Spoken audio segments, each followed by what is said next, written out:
baru-baru ini, negara dikejutkan dengan satu tragedi melibatkan seorang pelajar yang meninggal dunia. Seorang pelajar perempuan tingkatan 4 maut dipercayai terjatuh dari bangunan sebuah sekolah menengah di Sundayan Seremban Negeri Sembilan. Ketua Polis Negeri Dato' Al-Zafni Ahmad berkata, polis menerima maklumat kejadian jam 10.48 pagi. Jelasnya pelajar berusia 16 tahun itu ditemui tidak sedarkan diri di kawasan sekolah berkenaan.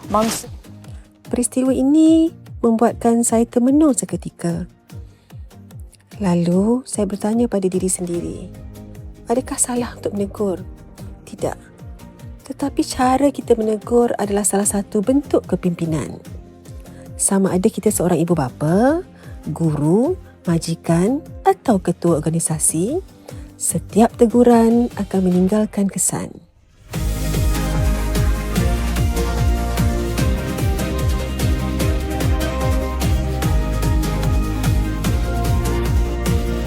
The first day kita dekat Bandung is the way kita sampai sebenarnya malam, tengah-tengah malam, dan tu pun ada experience yang best. Nanti Tuan Mazan tanya kot, tak apa. Ada best malam, tapi pagi tu sebenarnya kita ada satu masalah di mana kita tak tahu ada breakfast ke tidak.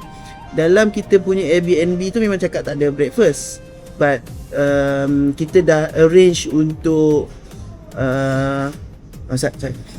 Linda. Hello, doktor. Telefon Haji tinggal. Lepas tu? Mampu aku.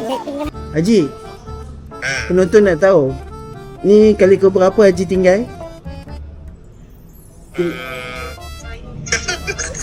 Dah banyak sangat aku tinggal weh. Dia rekod. Aku dah tahu lah. Okey lah, tak apa Haji. Memang tak kompeten kan. Tak apa Haji, tak apa. Saya faham. Aku kisah jadi sampai Jepun sampai Jakarta. Jangan caras. Okey, baik. Okey, baik. Dia nampak Haji, nampak Haji. Banyak sangat duk atas kepala apa benda tak tahu. Semua tinggal. Ni telefon tinggal. Mampu aku. Okey, terus apa? Malam tu. Jadi esoknya kita nak makan breakfast. Kita tak tahu sama ada breakfast. Kita dah order dengan kita punya ground tour Pak Salim. Dia kata ada makanan lah esok pagi, tapi last minute pula makanan tu katanya tak boleh dihantar. Dan Pak kata Ustazah lah, saya suka ambil quote Ustazah ni. Ustazah kata jangan risau. Ni kalau kat Jepun lah, InsyaAllah Allah rancang yang terbaik untuk kita. Kita hanya merancang, Allah yang sebaik-baik perancang. Esoknya no, dia main with dengan 3 orang, satu housekeeping, satu chef, satu sous chef, siap pelayan, hantar makanan, buat omelette. Alhamdulillah. So waktu tu saya rasa dah lega sikit lah. Maksudnya hari-hari kita di Bandung tu tak ada masalah untuk breakfast lagi.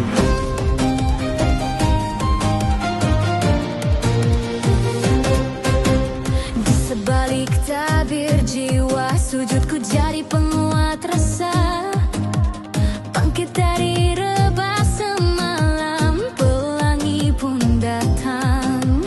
Tangan ke langit, hati berani, tiada jentah. Selamat pagi, saya Anwar. Hari ini breakfastnya ada chicken wing barbecue, chicken asam manis, satu vegetable, bihun dan nasi goreng, ada omelet dan buat kita makan.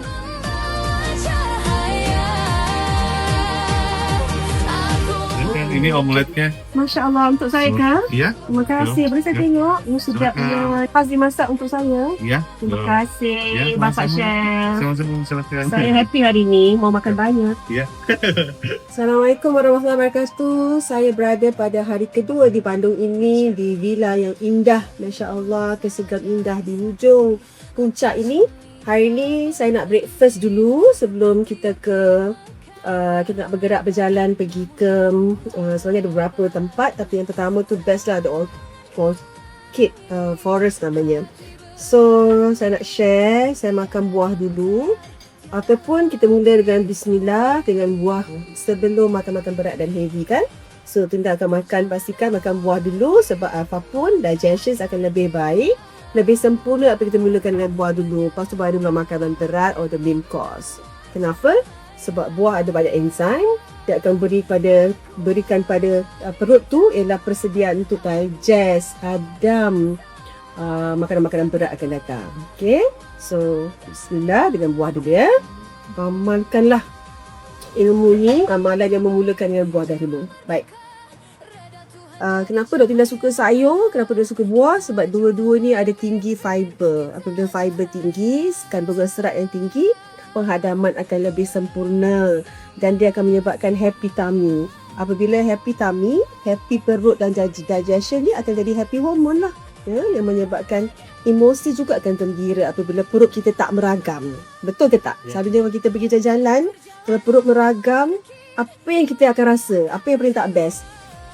Bosan hari tu, ruin hari tu bila perut dah meragam. So doktor dah cadangkan kita ambil sayur yang tinggi serat ni, kita masukkanlah ni colourful, kita bagi banyak colour kan, ada kuning, ada orange, ada hijau. Apabila colourful macam ni, dia meningkatkan antioksidan dalam badan, sihatlah tubuh badan insya-Allah. Jom kita nikmati antioksidan yang tinggi dalam kandungan sayur-sayuran yang colourful, berwarna-warni. Sedaplah makanan orang Bandung.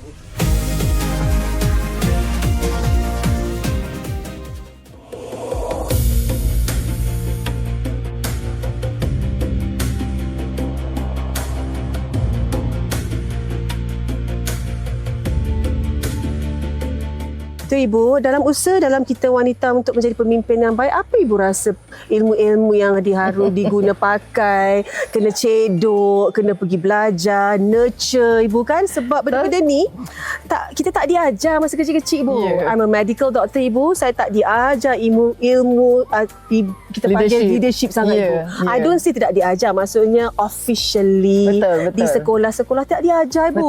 Dan kita belajar, to me, I pick up along my journey. Saya dibesarkan dalam dunia yang penuh kepimpinan Ibu. Betul. My arwah abah yang baru meninggal beberapa hari Ibu. Ya Allah, you're so strong. Terima kasih Ibu. Sangat mementingkan isu disiplin. Betul. Pukul 7 malam Ibu, kalau maghrib tak mandi kena rotan. Betul. Padahal anak pukul kecil lagi Ibu. Betul. Darjah 1, darjah 2. Maksudnya mementingkan kedisiplin itu, self recognition tu yang menyebabkan kita sangat kuat Ibu. Betul. So, Ibu rasalah ilmu apa yang kepimpinan ini yang missing, hilang, yang kita perlu nurture untuk wanita-wanita berkejaya, wanita hebat, wanita usahawan ni Ibu. Okey. Memang betul. Actually masa kita kecil-kecil dapat seorang ayah yang sangat tegas, kita rasa frust. Tapi bila kita rebel, bukan frust je. Masalahnya rebel. Lari. Otak tu bergeliga. Kalau dihalang tu. Kalau nak lari malam, lari back dah Ibu. Ya betul. Bila tua-tua ni kan. Allah lorongkan kita macam tak buat macam tu Ibu kan. Betul. Bila tua-tua ni balik, I got my discipline, my compliance because of my father. Allahu Akbar. So the kind of love they showed us zaman itu berbeza kan. Sangat. Tak sama. Namun zaman dah berubah, sekarang dah buka. Dulu kalau dekat organisasi, kepimpinan adalah tentang 2 P. Baik, position. Apa tu? Position. P pertama, position and power. Masya Allah. Okey. Sekarang, zaman saya buka. Saya nak tulis lah. Saya nak bawa buku saya nak tulis lah. Position and dulu power. Position power, that's it. Alright. When you have position and power, tak kira lah kau pandai ke, kau bodoh ke. Everybody takut. You win. You win the battle. Masya Allah. Sekarang ni zaman akhir zaman buka.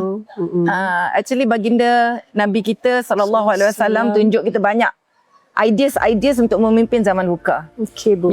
Iaitu pure love. P juga. P seterusnya. Kenapa dia bukan love je, kenapa dia pure? Sebab kita dah tandai hati yang ikhlas kerana Allah. Betul. Kita sayang anak-anak buah kita untuk kebaikan dia, masa depan dia kerana Allah. Kalau dia buat perangai ke apa-apa, kita tak benci kerana dia dan kita bukan sayang kerana dia.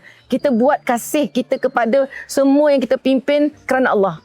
Not because of that mediums. Mediums could be yang menjengkelkan, yang menyakitkan hati, yang rude. It's okay. Itu medium yang Allah hadirkan untuk jadikan kita hebat.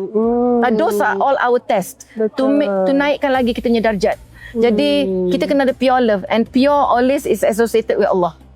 Love pada Allah itu paling pure. Masya Pada manusia, biar suami, biar siapa pun sekalinya, dia bawah sikit daripada pure. Sebab pure love to Allah, despite kita ada cabaran, despite kita terseksa macam mana pun, Despite disakiti, masih mudah cinta pada menangis, Allah. disakiti, Ya. cintailah Allah. Ya, pure. Pure love. Masya Allah yang love pada kita tu kan beyond pure. Tak boleh ke kita nak love Allah melebihi segala. Tapi kalau kita mencintai suami, mencintai kerja, mencintai anak-anak buah, melebihi daripada Allah, itu yang datang frust, itu yang datang menangis, itu yang datang. Itu yang menyebabkan kita rasa kesal sangat ibu, sebab kita mengharap kasih sayang Manusia. cinta orang lain. Parents kita buat yang terbaik mengikut ilmu yang dia ada, tapi masih tak sempurna. Pada ketika itu ibu, Ya, best. dunia itu, zaman during their itu, time, ya. exactly. Cuma pegang niat dia. Niat dia nak jadikan kita lebih baik. Niat dia tu is what we should repay with a lot of love, not how. Orang. Dia orang bukan pergi universiti belajar early child development, belajar the psychology of children, dia tidak. Allah. Dia dapat kita tanpa manual. Ya. So we just need to pegang, sayang mak ayah kita. Kita lebih nak lebih better from them, ibu, Kerana kan? niat mereka. Niat mereka nak jadi kita lebih baik. Cara mereka jangan pegang. Betul. Niat mereka kita pegang. Namun kita belajar cara mereka tu, kalau kita rasa tak sesuai sekarang, kita ubah dengan ilmu yang sezaman. Didiklah anak mengikut zamannya. So betul. Zaman dulu Travel along the zaman. Cara didik kita. Zaman sekarang tak sesuai. Sama juga mendidik anak-anak buah di office kita. Those days tak sama. Sebagai majikan ibu, cara mendidik anak-anak buah kita pun mengikut berzamannya. Masya Allah. So again, position and power untuk zaman sekarang not relevant, almost not relevant. Relevant, Allah, tapi not number one. Okay, good. Number one is all about pure love. Ya Allah, aku memimpin mereka kerana Engkau, Ya Allah. Betul. Aku buat dan bersabar kerana Engkau, Ya Allah. Masya Allah. Aku tegas pada mereka kerana Engkau, Ya Allah. Masya Allah. Aku kasih mereka kerana Engkau, Ya Allah. Itu je. Jadi kalau kita punya hubungan dengan Allah sangat clear, tak kisahlah macam mana dia punya respon kepada kita. Yang penting kita lahirkan, zahirkan perbuatan tindakan kita kerana Allah. Dan apa yang sampai kat mereka, dia nak translate negatively pun, itu wallahu a'lam. Okay, Bu.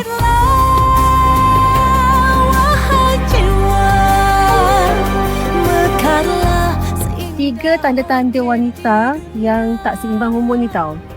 Tiga. Senang je sebenarnya nak tengok. Wanita yang ada masalah, tak boleh fokus. Tak boleh fokus dengan brain fog ni lebih kurang. Dia brain fog sebab tu dia tak boleh fokus. Sebab dia tak ada fokus, sebab tu dia brain fog. Dia sangat sinonim lah. Okay, tu yang pertama. Kedua, masalah period yang tak teratur. Salah juga yang wanita-wanita yang tak ada masalah period tak teratur ni, yang diorang fikir mungkin bulan depan okey. Mungkin bulan depan okey lah ni. Dia mengharap sangat bulan depan dia okey betul okey. Itu yang kedua. Yang ketiga adalah masalah wanita yang gugur rambut.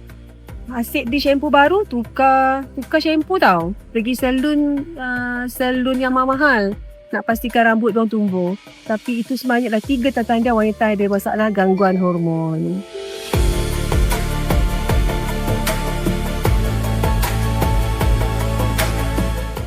Kadang-kadang kita terlalu cepat menghukum. Sedangkan orang di hadapan kita mungkin sedang bergelut dengan perkara yang kita tidak nampak. Akhirnya, saya belajar. Kepimpinan bukan diukur pada sekuat mana suara kita ketika menegur. Tetapi sejauh mana teguran kita mampu membina, bukan memusnahkan. Wanita tak perlu takut menopause. Ramai wanita yang suka sangat anxiety ataupun kegusaran yang tinggi apabila capai isi menopause. Kenapa tak boleh takut?